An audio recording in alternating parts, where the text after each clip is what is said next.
The market square of Cailmont had gone silent. Jessamine Thorne pressed her back against the damp stone of the tanner's shop, her breath coming in shallow gasps that fogged in the evening air. Blood dripped from a gash above her left eye, trailing down her temple like a crimson tear she couldn't wipe away. Her hands were shaking too badly to try. 3 days. 3 days since her world had collapsed. 3 days of running through forests and fields, sleeping in ditches, drinking from streams. Her gown, once pale blue silk embroidered with silver thread, hung from her frame in muddy tatters. Her slippers had disintegrated somewhere in the marshlands east of the city. Now she stood barefoot on cobblestones slick with rain, hunted like an animal through the capital of an empire that had once been her home. She could hear them, boots on stone, the clink of armor. Soldiers bearing the crimson serpent of House Ventrell, fanning through the market, checking every doorway, every shadow. Looking for her. Traitor, they called her now. Spy. Enemy of the crown. The lies had come so easily from Lord Corvin's lips. Jessamine closed her eyes, and the memories surfaced unbidden. That night in his study, 4 days ago, when she'd found the letters hidden beneath the false bottom of his desk drawer. Letters bearing the seal of Kestria, Valdoria's oldest enemy. Letters detailing troop movements, supply routes, the rotation of the Emperor's personal guard. Lord Corvin Ventrell, her guardian since her parents' death, the man who'd raised her like a daughter for 12 years, was selling his empire to its enemies. When she'd confronted him, his expression hadn't changed. That was what haunted her most. No shock, no shame. Just that same pleasant smile he wore when discussing the weather or choosing wines for dinner.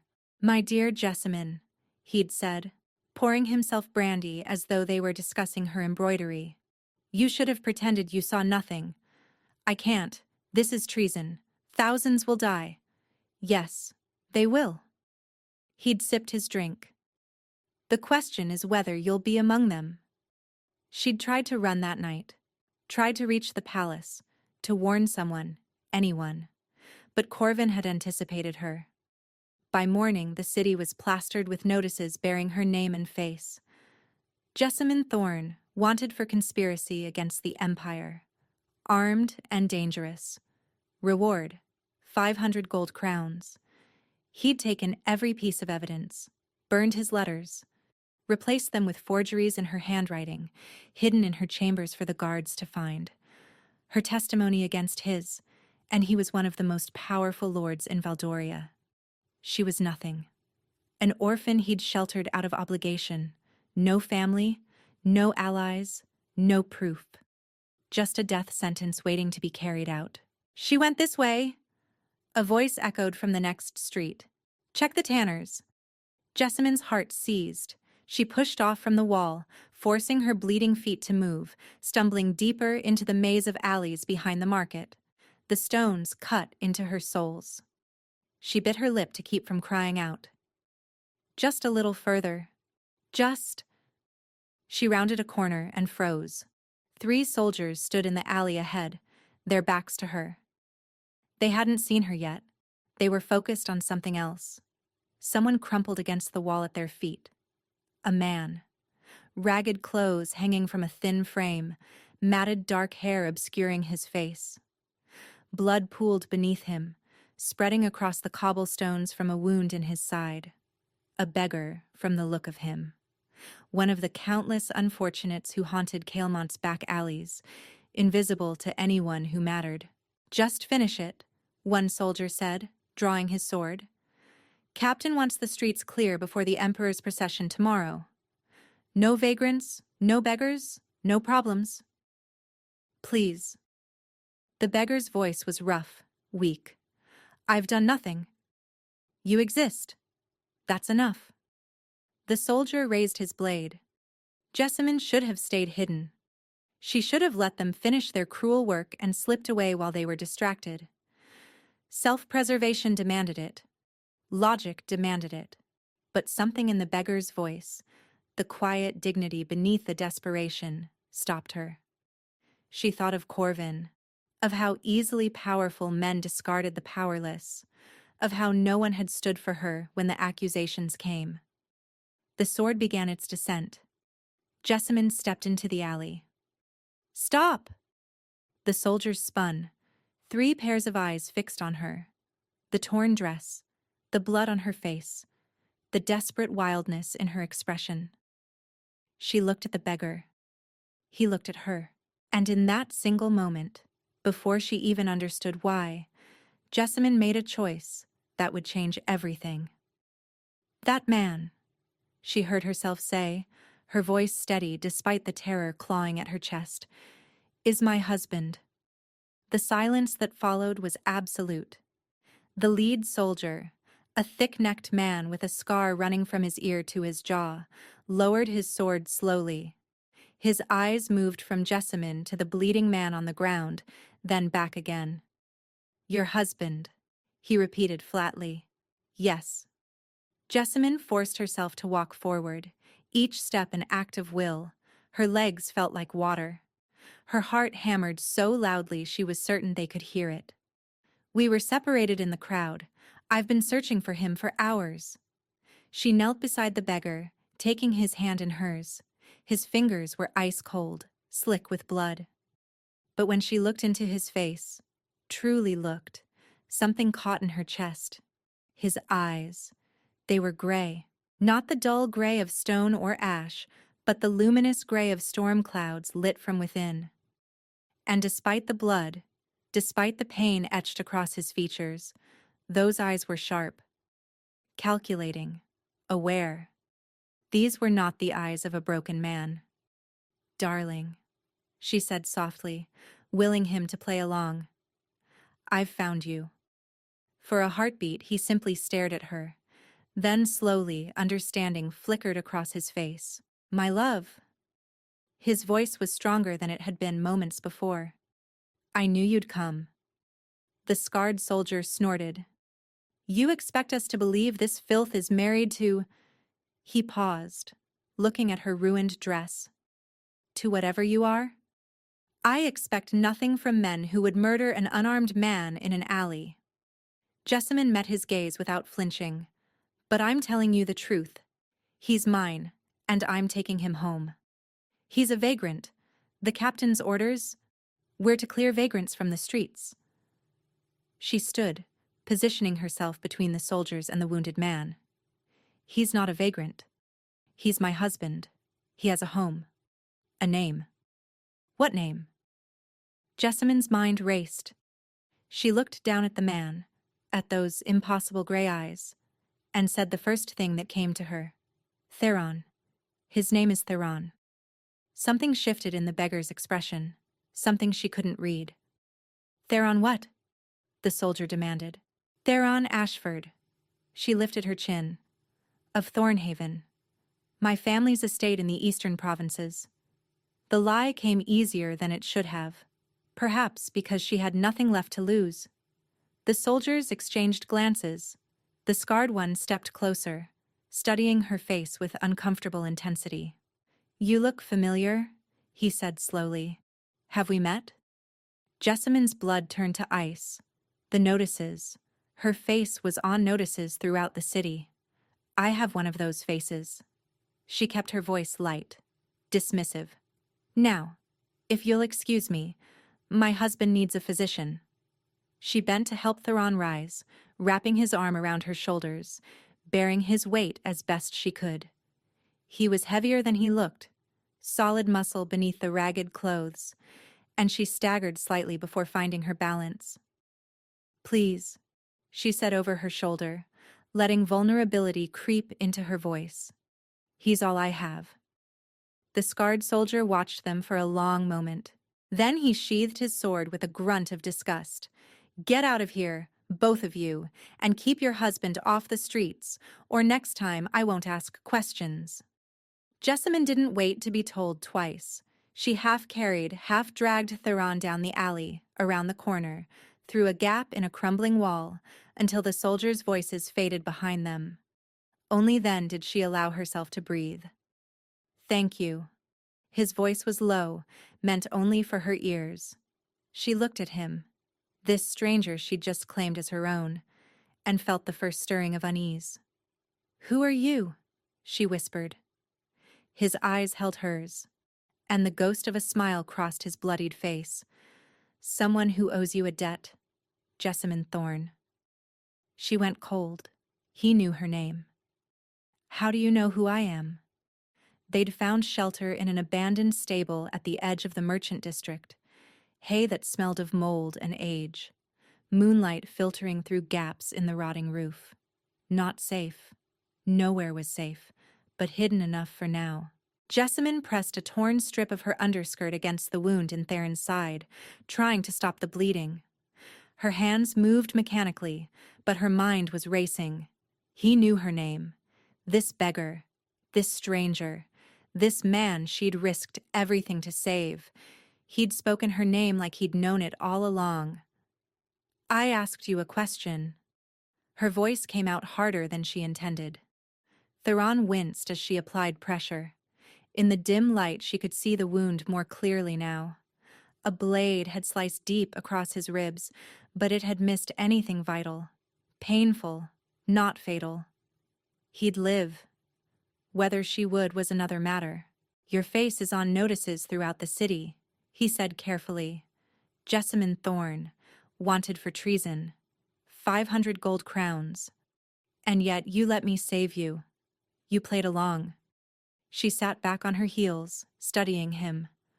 "Why? You could have turned me in, collected the reward. From the men about to kill me?" That ghost of a smile again. "That would have required surviving the next 30 seconds. You're deflecting. I'm evading. There's a difference." Jessamine's eyes narrowed. She looked at him. Really looked. In a way she hadn't had time for in the alley. The ragged clothes were convincing, but now that she was close, she noticed details that didn't fit. His hands, though dirty, bore no calluses of labor. His speech, though careful, carried the precise diction of education. And beneath the grime, his features were too refined, too symmetrical. This was no beggar. "Your clothes don't match your hands," she said quietly. "Your voice doesn't match your station, and that wound—" She gestured to his side. "That's a sword cut. Clean. Professional. Someone tried to kill you deliberately, not randomly." Theron was silent for a long moment. "You're observant." "I'm desperate. There's a difference." He laughed. Actually laughed. Then grimaced as the movement pulled at his wound. "Fair enough." He met her eyes. "You want to know who I am? I'm someone who came to Caelmont looking for a traitor. Someone selling imperial secrets to Kestria. I got close to the truth, and—" He gestured to his bloodied side. "The truth objected." Jessamine's heart stuttered. "The traitor," she breathed. "You're hunting the traitor." "I was, before his men found me first." "Lord Corvin." The name tasted like poison on her tongue. "Lord Corvin Vantrell. He's the one you're looking for." Theron went very still, those storm cloud eyes fixed on her with an intensity that made her skin prickle. "How do you know that name?" "Because he's my guardian. Because I found his letters to Kestria. Because when I tried to expose him, he accused me instead." Her voice cracked. "Because I'm not a traitor. I'm the only one who knows the truth, and no one will ever believe me." Silence hung between them. Heavy. Electric. Then Theron reached into his ragged tunic and withdrew something small. Something that caught the moonlight and gleamed gold. A ring. Heavy. Ancient. Engraved with a symbol Jessamine had seen only once before, on the imperial banners that flew above the palace, the Emperor's personal seal. "What if someone did believe you?" Theron said softly. Jessamine stared at the ring, then at the man holding it, and the ground beneath her certainty began to crack. "Who are you?" His answer was barely a whisper. Someone who can give you everything you need to destroy Lord Corvin. He paused. If you're willing to trust me. Jessamyn's mind reeled. The ring in Theron's palm bore the Emperor's personal seal, the twin phoenixes of House Valdric, rising from flames that had been ancient when Valdoria was still a collection of warring provinces. Only 3 people in the entire empire were permitted to carry that symbol: the Emperor himself, the Emperor's heir, and the Emperor's shadow, the veiled hand, the nameless enforcer who answered to no one but the throne itself. You're not a beggar, Jessamyn said slowly. You never were. No. Theron closed his fingers around the ring. I'm not. Then what are you? Imperial intelligence? A spy? Something like that. He shifted, grimacing as the movement pulled at his wound. I was sent to investigate the leak in our military intelligence. The trail led to Lord Corvin's inner circle. I got close, too close, and his men caught me 3 nights ago. 3 nights. The same night she'd fled. He must have realized we were both threats at the same time. It seems Lord Corvin decided to clean house. Theron's jaw tightened. He had me beaten, stabbed, and dumped in the streets to die like a common vagrant. No one would investigate. No one would care. His eyes met hers. Except you did. Jessamyn looked away. I wasn't thinking clearly. You were thinking more clearly than anyone I've met in years. He tucked the ring back into his tunic. You saw a stranger about to be murdered, and you stepped between him and the blade. That's not confusion, Jessamyn. That's courage. The sound of her name in his voice did something strange to her chest. Courage doesn't matter if we're both dead by morning. She stood pacing the narrow stable. Corvin's men are searching everywhere. The city gates are watched. Every guard in Caelmont knows my face. And you... She gestured at his blood-soaked clothes. You can barely stand. Which is why I need you. She turned. What? Theron pushed himself upright against the wall, his face pale but determined. I have authority, resources, the power to clear your name and bring Corvin to justice. But right now, I'm wounded, compromised, and officially dead as far as anyone knows. He met her gaze steadily. You have no power, no resources, but you have something I need desperately. Knowledge of Corvin's household, his habits, his secrets. You lived in that house for 12 years. You want me to help you destroy him. I want us to destroy him together. The word together hung in the air between them. And in return? Jessamyn asked carefully. In return, I give you everything. Protection. Vindication. Your name restored. The entire empire will know the truth about what Corvin did to you. He paused. But I need you to trust me. Stay with me. Help me build an unassailable case. Stay with you, she repeated. As what? Your informant? Your prisoner? As my wife. Jessamyn's breath caught. The pretense you created in that alley, Theron continued. It's actually perfect. A wounded man traveling with his wife attracts far less attention than 2 fugitives moving separately. We maintain the fiction until we're somewhere safe. Then we plan our attack. You're asking me to bind myself to a man I don't know, a man who won't even tell me his real position. I'm asking you to survive. His voice softened. I know it's not fair. I know I'm asking you to trust someone who's given you no reason to, but Jessamyn. He reached out, his bloodied fingers brushing hers. I swear on my life, I will not betray you. Help me bring down Corvin, and I will spend every resource I have making sure you never fear again. She looked at his hand, at the blood drying on his skin, at the determination burning in those eyes the color of winter storms. He was asking her to leap into darkness with nothing but his word as a net, but the alternative was dying alone in an alley, forgotten and condemned. If you betray me, she said quietly, I'll find a way to destroy you. even if it takes my last breath. I would expect nothing less. She took his hand. Then we have a deal, husband. His gaze changed, a flicker of respect, perhaps, or something deeper she couldn't name. Then let's go, wife. He squeezed her fingers. We have an empire to save. They moved through the city like ghosts. Theron knew Caelmont's underbelly in ways that surprised her. Drainage tunnels that ran beneath the wealthy districts, abandoned passages connecting cellars of buildings long since condemned, routes that no city map had ever documented. How do you know all this? Jessamine whispered, as they climbed through a gap in a crumbling foundation wall. I've spent years learning how to disappear. His breathing was labored, each step clearly costing him. It's a useful skill in my profession.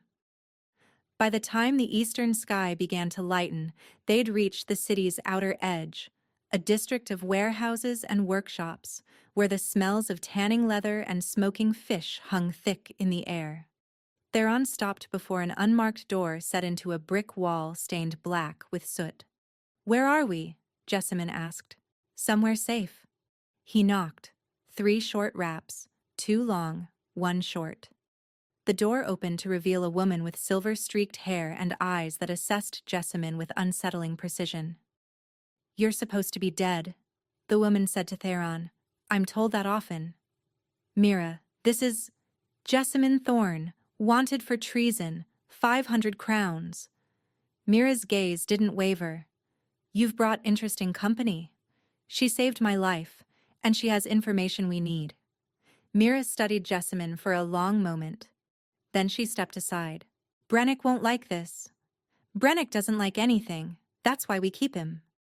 The interior of the building defied its exterior.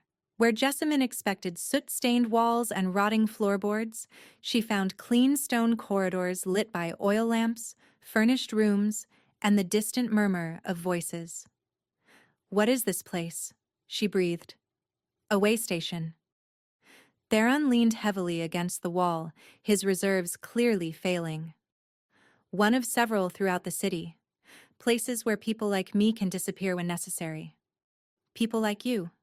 Jessamine looked at him. Imperial agents. Among others. They passed through an inner doorway, and Jessamine noticed a name carved into the stone above it. Ashford House. A chill ran through her. The name I invented for you, she murmured. In the alley, Theron Ashford. He paused, something unreadable crossing his face. Interesting coincidence. But the way he said it made her wonder if it was a coincidence at all. Mira led them through a series of corridors to a room containing 2 beds, a wash basin, and a small fireplace, where flames already crackled. The physician will come within the hour, Mira said.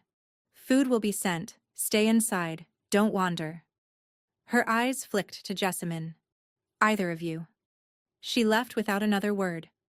Theron collapsed onto the nearest bed with a groan that he clearly couldn't suppress. In the firelight, Jessamine could see how pale he'd become, the blood loss catching up with him. She moved to his side automatically, helping him remove his ragged outer tunic to examine the wound.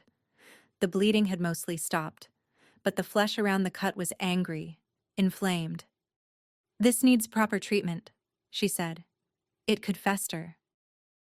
The physician here is excellent, former military surgeon. His eyes were half closed. You should rest too. When did you last sleep? Jessamine couldn't remember. The last 3 days had blurred into one continuous nightmare of running, hiding, surviving. I'll rest when I know we're actually safe. We're safe here. His voice was fading, exhaustion pulling him under. I promise. She watched him slip into unconsciousness, this stranger who'd become her only ally. His face, relaxed in sleep, looked younger, more vulnerable. She noticed a thin scar along his jawline, another above his left eyebrow. A man who'd been hurt before. Who'd survived before. Who are you, really? She thought. What have I found myself to? But those questions would have to wait. Jessamine pulled a chair to the door. sat with her back against it, and kept watch through the long hours until dawn. She wouldn't sleep. Not yet. Not until she understood exactly what she'd walked into. The days that followed reshaped Jessamine in ways she hadn't anticipated. The way station, Ashford House, as she now knew it, was larger than it appeared. Beneath the warehouse facade lay a network of rooms housing nearly 24 people, agents, informants, analysts who pored over documents and whispered conversations in corners, an entire shadow organization operating beneath the Empire's notice, and at its center, recovering slowly from his wounds, was Theron. "Tell me about Corvin's study," he said on the third day, well enough now to sit upright and take notes. The layout, the furniture. Where did he keep his private correspondence? Jessamine closed her eyes, pulling memories from 12 years of living in that house. A mahogany desk beneath the eastern window. He liked the morning light. 3 locked drawers on the right side. I never saw keys for them until that night. A false panel behind the portrait of his father. "How did you find it?" "I knocked something against the wall while cleaning. The sound was wrong. Hollow." Theron wrote quickly. "What else?" And so it went. Hour after hour, day after day. Jessamine reconstructing every detail she could remember of Lord Corvin's household. The servants she'd trusted. The ones who'd seemed afraid. The visitors who came late at night and left before dawn. The conversations she'd overheard through walls she wasn't supposed to be near. She'd never realized how much she'd observed. How much she'd stored away without conscious thought. "You have a remarkable memory," Theron said one evening, reviewing his notes by candlelight. "I had to. When you're an orphan in someone else's house, you learn to watch everything, to notice when moods shift, when danger approaches." She stared at the fire. "It's how you survive." "Is that what you were doing? Surviving?" "I thought I was living." Her voice was quiet. "I thought he cared about me. 12 years. And I never saw what he truly was." "Predators are skilled at hiding. That's not your failure, it's his design." She looked at him. Really looked. For the first time in days, his color had returned. The wound was healing cleanly thanks to the surgeon's skill. But there were shadows beneath his eyes that she recognized. The weight of secrets carried too long. "What about you?" she asked. "What are you hiding from?" Theron was silent for a long moment. "My older brother died when I was 16, he said finally. Murdered by someone he trusted. Someone who smiled at our family dinners and plotted his death between courses." His jaw tightened. "He was everything I wanted to be. Brave, honorable, the heir our family deserved. And they took him from us. I'm sorry. I spent years learning everything I could about deception, about lies, about how to see through the masks people wear, because I swore I would never be fooled the way he was." "And were you? Fooled again?" "Once. It nearly cost me everything." He met her eyes. "That's why I don't trust easily, Jessamine. That's why I haven't told you everything about who I am. It's not that I think you'll betray me. It's that trust, for me, is a door that's very difficult to open. But you're asking me to trust you completely." "Yes. No hesitation. No excuse. And I know how unfair that is. I know I'm asking you to give what I struggle to offer in return." Jessamine considered his words, the honesty in them, the vulnerability he clearly hated showing. "Then let's make a different deal," she said slowly. "We trust each other in stages. You tell me things as we go. I prove myself as we go. Neither of us has to leap blind." Something eased in his expression. "That's reasonable." "I'm a reasonable person, when I'm not claiming strangers as my husband in dark alleys." He laughed. A real laugh, surprised out of him, and the sound transformed his face entirely. Made him look younger, lighter, almost handsome. Almost. Very well, he said. Stages it is.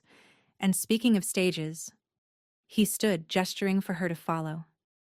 There's something I want to show you. He led her through corridors she hadn't explored to a room at the way station's heart. Inside, a massive table dominated the space, covered with documents, maps, and what appeared to be a web of names connected by colored threads. This is everything we have on Corvin, Theron said.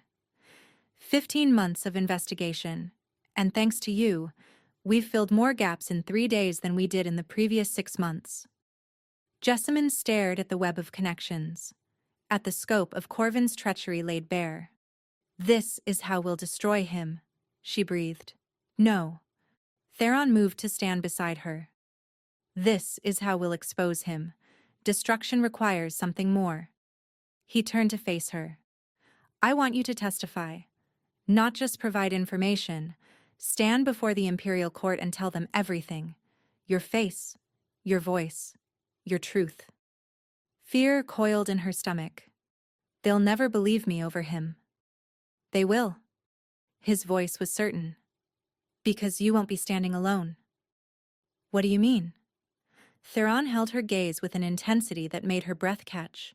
I mean that when you face Lord Corvin, I'll be standing beside you. And when the court sees who I really am, they'll have no choice but to listen. The question burned on her tongue. Who are you? But before she could ask, footsteps echoed in the corridor. Mira appeared in the doorway, her face grim. We have a problem, she said. Corvin knows she's alive. He's doubled the reward and sent hunters beyond the city walls. Theron's expression hardened. How long do we have? Days. Maybe less. He looked at Jessamine, and she saw the calculation in his eyes shift to something fiercer, more protective. Then we move faster, he said, and we stop playing defense. The hunt had begun, and Jessamine realized, with a mixture of terror and exhilaration, that she was no longer the prey. She was about to become something far more dangerous. The test came sooner than expected. 2 days after Mira's warning, Theron called Jessamine to the strategy room. 3 others waited there. Agents she'd come to recognize, but not truly know. Brennick, a scarred man who never smiled. Lysara, a woman whose quiet demeanor concealed a mind like a steel trap. And Dovel, barely older than Jessamine herself, with nervous hands and brilliant eyes. We've identified one of Corvin's informants, Theron said, gesturing to a sketch pinned to the wall. A thin-faced man with a distinctive crooked nose. He operates out of a tavern in the Copper District, the Broken Anchor. He passes messages between Corvin and his Kestrian contacts. You want to capture him? Jessamine said. We want to turn him. Capture creates noise. A turned informant gives us access to Corvin's communications without him knowing we're listening. Brennick grunted. Problem is, he knows all our faces. We get within 10 feet, he bolts. Theron's eyes found Jessamine. But he doesn't know yours. The room went still. You want me to approach him? She said slowly. I want you to convince him you're a servant girl fleeing Corvin's household, someone with information to sell. Theron's voice was steady, but she caught something beneath it. Reluctance, perhaps. You'd wear a disguise. We'd be close by.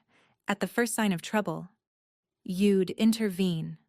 Jessamine studied the sketch. The crooked nose, the thin lips. What's his name? Petrick Vance. He's greedy, paranoid, and utterly without loyalty to anyone but himself. So I appeal to his greed. You appeal to his self-preservation. Lysara spoke for the first time. Tell him Corvin's operation is compromised. Tell him you can prove it. Offer him a way out before the whole thing collapses. A nervous energy coiled in Jessamine's stomach. This was real. Not just providing information from the safety of hidden rooms, actually stepping into danger. And if he doesn't believe me, then you walk away, Theron said firmly. No heroics, no risks. You're not trained for confrontation, and I won't lose you to prove a point. I won't lose you. The words landed differently than he'd probably intended. "When?" she asked. "Tonight." The broken anchor was everything Jessamine expected. Dim, smoky, filled with people who kept their eyes on their drinks and their business to themselves. She wore rough wool and a servant's cap, her face smudged with strategic dirt. Patrick Vance sat alone in a corner booth, nursing ale and suspicion in equal measure. Jessamine approached with her heart pounding against her ribs. "I have information," she said quietly, sliding into the seat across from him. "About Lord Corvin. Information that could save your life or end it." Vance's eyes narrowed. "Who are you?" "Someone who knows the letters you carry aren't reaching their destination anymore." A lie, but delivered with conviction. Someone who knows Corvin is looking for a scapegoat, and someone who's offering you a choice. 20 minutes later, she walked out of the tavern with Patrick Vance's agreement to meet Theron's people, and a list of 3 other informants Corvin used throughout the city. When she reached the safe point where Theron waited, his expression shifted through surprise, relief, and something that looked almost like pride. "You did it," he said. "Was there any doubt?" "Yes." He took her hands. "And you proved me wrong." For the first time since her world collapsed, Jessamine felt something she'd forgotten existed. Hope. The weeks that followed moved with relentless momentum. Patrick Vance's information proved invaluable. Through him, they intercepted 3 separate communications between Corvin and his Kestrian handlers. They identified 2 more informants and quietly turned 1. The web on the strategy room wall grew denser, the connections clearer. And somewhere in the midst of it all, something else began to grow. Jessamine noticed it in small moments. The way Theron's hand lingered when he passed her documents. The way his eyes found hers across crowded rooms. The way he began sharing things, not just information, but pieces of himself. His favorite book as a child, a collection of hero tales his mother had read to him before she died. The scar on his jaw, a training accident when he was 14, too eager to prove himself. His greatest fear, not death, but failing the people who depended on him. "Why are you telling me these things?" she asked one night when they sat alone in the strategy room long after the others had retired. Theron was quiet for a moment.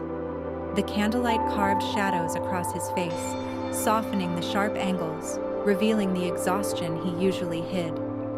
"Because I'm tired of hiding," he said finally. "Because you're the first person in years who sees me as something other than a weapon or a title. Because..." He stopped, shaking his head. "Because I'm not pretending anymore, Jessamine. I don't know when it changed. But what I feel when I look at you, it's not strategy." Her breath caught.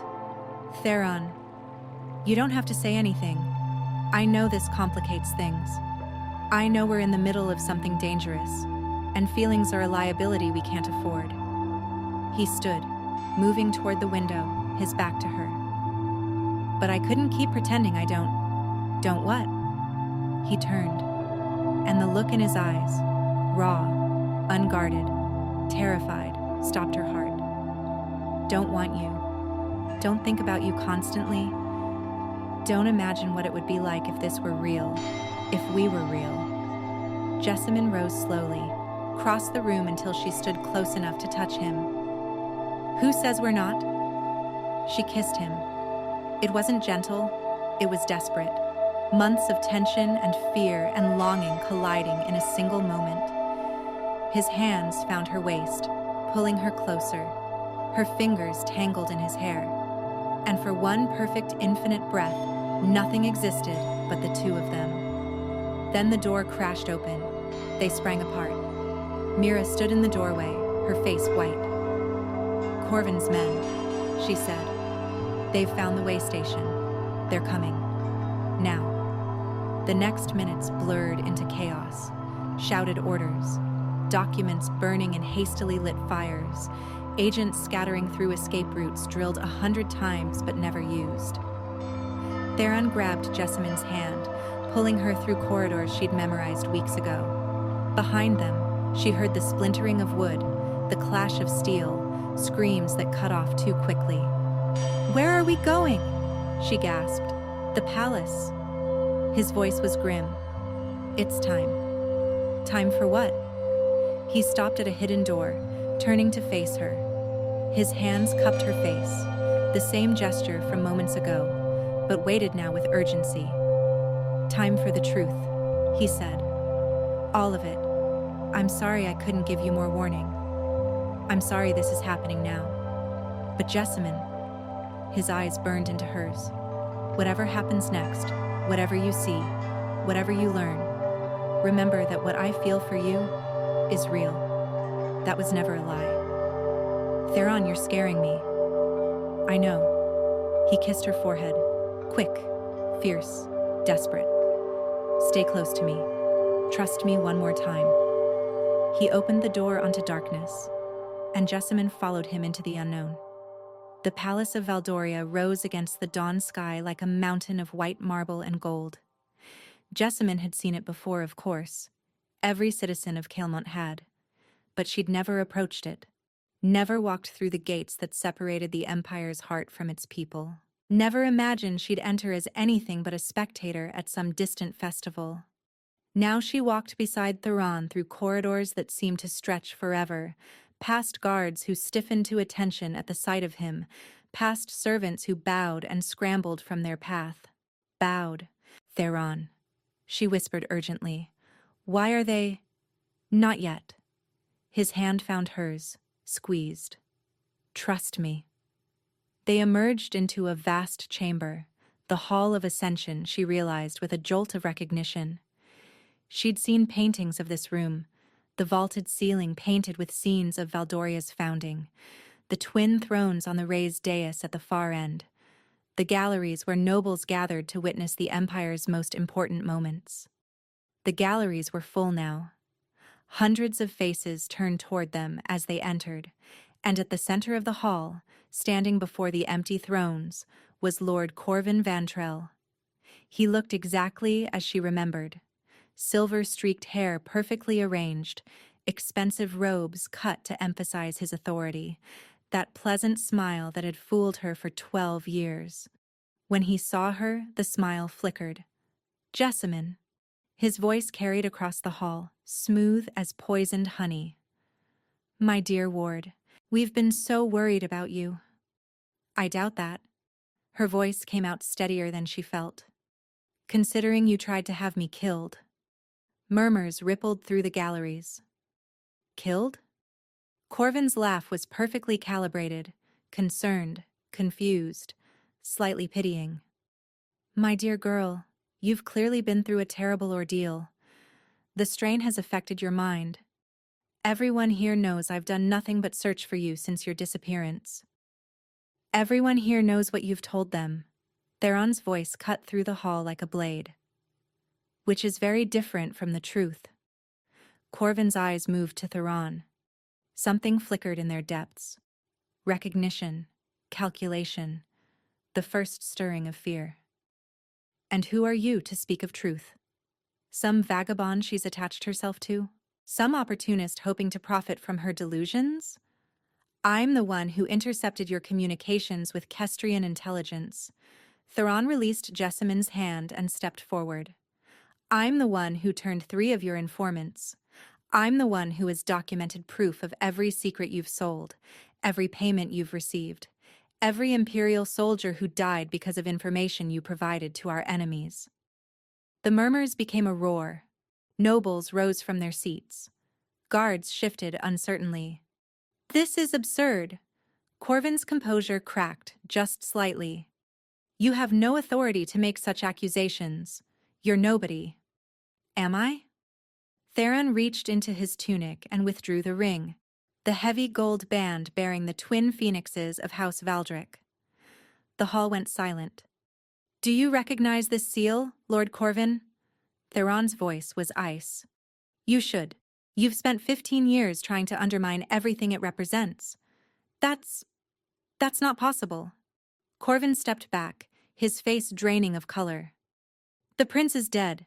He died in the Kestrian campaign. Everyone knows. Everyone knows what they were told.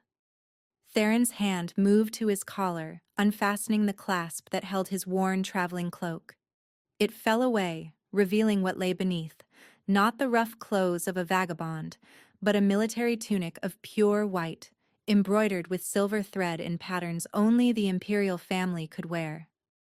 Prince Cadron Valdric died in Kestria, Theron said quietly. But I was never in Kestria.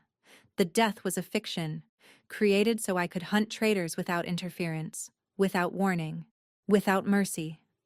He turned to face the galleries, and Jessamine saw it happen, the recognition spreading like fire through dry grass, the gasps, the hands raised to mouths, the sudden profound silence of 100 nobles realizing they stood in the presence of the crown prince of Valdoria. One by one they began to kneel, first the front rows, then the galleries, then the guards, the servants, everyone in the hall lowering themselves in deference to the man Jessamine had claimed as her husband in a dark alley to save his life. Everyone except Corvin. "This changes nothing," he snarled. "You have accusations, not proof. My word against some girl's fantasies, and a prince who's been playing pretend for years." "Then let's discuss proof." Theron, Cadron, raised his hand. A door opened. Petrick Vance entered, followed by 2 other men Jessamine recognized from the strategy room wall, Corvin's informants, his network, his witnesses. "These men have provided detailed testimony of their work for you," Cadron said. "We have letters, payments, dates, names, everything." "They're lying. They've been paid to—" "And we have this." Mira stepped forward, carrying a leather satchel. From it, she withdrew a stack of papers, letters bearing the seal of Kestria, in Corvin's own handwriting. "Recovered from your estate this morning," Cadron said. "The false bottom in your desk drawer, the hidden panel behind your father's portrait. Jessamine told us exactly where to look." Corvin's eyes found Jessamine, and for the first time she saw him clearly. Not the guardian who'd raised her, not the pleasant mask he'd worn for years, but the desperate, cornered animal beneath. "You," he breathed. "You treacherous little—" "Careful." Cadron's voice dropped to something dangerous. "That's my future empress you're addressing." The hall went absolutely still. Jessamine's heart stopped. "Future empress?" Cadron turned to her, and in his eyes, those eyes the color of winter storms that had seen her from the beginning, she saw everything he hadn't been able to say. "I told you I'd give you everything," he said softly. "I meant it." Then he turned back to Corvin, and his voice became iron. "Lord Corvin Vantrell, by the authority vested in me as Crown Prince of Valdoria, I place you under arrest for high treason against the Empire. You will face trial, you will face justice, and you will face the truth you tried so hard to bury." Guards moved forward. Corvin struggled, shouted, threatened, but it was over. Everyone in the hall knew it. As they dragged him away, his eyes found Jessamine one last time. "You were nothing," he spat. "Nothing." Jessamine met his gaze without flinching. "I was everything," she said quietly. "You just never saw it." The trial lasted 3 days. 3 days of testimony. 3 days of evidence presented before the imperial court. Letters, ledgers, the damning words of men who'd helped Corvin sell their empire piece by piece. 3 days of watching a man who'd once held her life in his hands crumble under the weight of his own treachery. Jessamine testified on the 2nd day. She stood before hundreds of nobles, ministers, and dignitaries, the most powerful people in Valdoria, and told them everything. The night she'd found the letters, Corvin's cold response, her flight through the city, the months of hiding, planning, preparing. When she finished, the silence was absolute. Then a woman in the front row, an elderly duchess with sharp eyes and sharper diamonds, began to clap. Others joined. Within moments, the entire hall was applauding. For her. for the orphan girl who'd stood against a lord and won. Kadrin found her afterward, in a quiet antechamber where she'd retreated to catch her breath. "You were magnificent," he said. "I was terrified." That's what made it magnificent. He crossed to her, taking her hands. Courage isn't the absence of fear. It's choosing to act despite it. You've done that every single day since I met you. She looked at their joined hands. At the ring he now wore openly, the imperial seal that marked him as heir to everything. "Why didn't you tell me?" she asked quietly. "Who you really were?" "At first, because I didn't know if I could trust you. Then because I didn't want to change how you saw me. And finally," he hesitated, "because I was afraid." "Afraid of what?" "Afraid that once you knew, you'd see the crown instead of the man. That everything between us would become political calculation instead of—" He stopped, shaking his head. "Instead of what it became." "And what did it become?" His eyes met hers. Those eyes that had seen her at her lowest, her most desperate, her most vulnerable, and had never once looked away. "Everything," he said simply. "You became everything." They stood in silence for a moment, the weight of all that remained unspoken hanging between them. Then the door opened. Mira appeared, her expression carefully neutral. "The verdict is in." They returned to the hall together. The galleries were packed even tighter than before, every seat filled, people standing along the walls. The entire empire seemed to be holding its breath. Lord Corvin stood in chains before the twin thrones. For the first time since his arrest, Emperor Valdric himself was present, an aging man with Kadrin's gray eyes and an air of terrible, quiet authority. "Lord Corvin Vantrell, we—" The Emperor's voice filled the hall without effort. "You have been found guilty of high treason, conspiracy with foreign powers, and attempted murder. The evidence against you is overwhelming. Your own confederates have testified to your crimes. You have brought shame upon your house, your name, and the empire you swore to serve." Corvin said nothing. His face was a mask of hatred. "The penalty for treason is death. However," the Emperor's gaze moved to Jessamine, standing beside Kadrin at the base of the dais. "It has been requested that mercy be considered, not for your sake, but for the sake of justice over vengeance." Jessamine felt the weight of 1,000 stares. She'd made that request. She didn't want Corvin's death. She wanted his ruin. His public, permanent, inescapable ruin. "Your sentence is commuted to life imprisonment in the Saltstone Fortress. Your titles are stripped. Your lands are forfeit. Your name will be erased from the rolls of nobility." The Emperor stood. "You will live, Lord Corvin. You will live with what you've done. And you will never, ever be forgotten. Or forgiven." Guards moved forward. As they led Corvin past Jessamine, he stopped. "You think you've won," he said softly, "but you'll never truly belong here. You'll always be the orphan girl playing dress-up. The moment they see weakness, they'll devour you." Jessamine stepped closer, close enough that only he could hear her response. "You tried to break me," she whispered. "You threw me away like garbage, and I came back as the woman who destroyed you." She smiled, a small, cold, triumphant thing. "I don't need to belong here. I just need to be standing when you fall." They dragged him away. And then, in the silence that followed, Emperor Valdric descended from his throne. He stopped before Jessamine. This man who ruled an empire. This man whose son had asked her to be his empress. "Miss Thorne," he said, and his voice carried through the hall.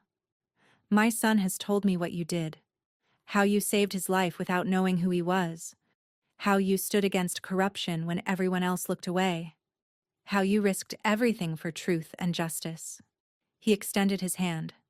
"The Empire owes you a debt it can never fully repay, but we can start with this." He gestured, and a servant approached carrying a velvet cushion. On it rested a circlet of silver and sapphires, delicate, beautiful, and unmistakably royal. "The crown of the chosen," the emperor said, "worn by every woman who has stood beside a prince of Valdoria, worn now by you."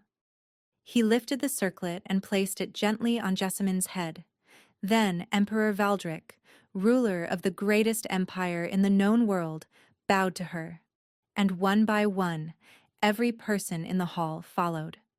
Lords and ladies, ministers and generals, servants and guards. They knelt before the orphan girl who'd saved a prince, exposed a traitor, and changed the course of history. Jessamyn stood in the center of it all, the weight of the crown on her brow, tears streaming down her face. She'd been left with nothing, condemned, hunted, forgotten. And now an empire bowed at her feet. That night, Kadrin found her in the palace gardens. The celebration had been overwhelming. Endless introductions, congratulations, questions she didn't know how to answer. She'd escaped as soon as protocol allowed, seeking silence among the moonlit roses and marble fountains. He approached without announcement, settling onto the bench beside her. "Hiding from your new admirers?" "Hiding from everyone." She looked at him. "Except you." The moonlight painted him in silver and shadow. Crown Prince, future Emperor, the most powerful man in Valdoria after his father.